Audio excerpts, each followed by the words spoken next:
So I would say, there have been a lot of challenges that we faced overall, specifically because at different stages of the entire brand or the different stages of the entire initiative, we sort of face different kind of challenges. Even during the entire process of setting up the store, there were a lot of problems. In fact, just one day before setting up the store as well, we could not find electricity connections. We thought that we had missed out putting some areas.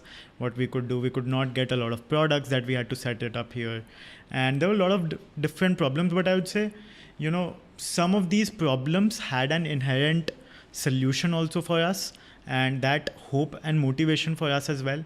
And one of the biggest challenges that that existed from day one and are still persistent now is that common link between demand and supply.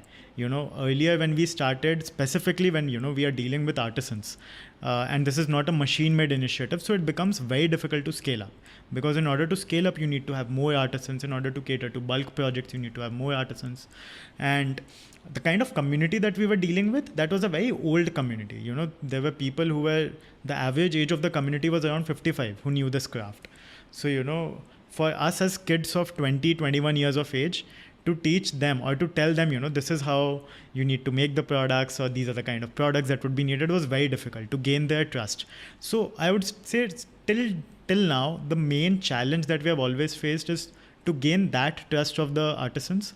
Earlier, when we had their trust, when we had the trust of the community of artisans, we did not have the trust of community of consumers to purchase these products. And when we finally had the trust of community of consumers, the artisans were not ready to make the products for us.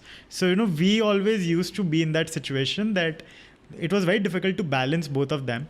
And that still remains a problem for us. But I would say over time, the fact that the trust that we have gained from both these communities, the consumers as well as the artisans, that has helped us to get through this. Because every time we have come up with those problems, we always have that one hope that if there are artisans whom we need to impact, there are artisans who are working day and night for us, and we are also working day and night for them, then we need to work out a solution. And at the end of the day, personally, from what I have felt, a learning as well that I've got, whenever something bad happens, or a problem comes in, I always start thinking about something worse that has already happened to me.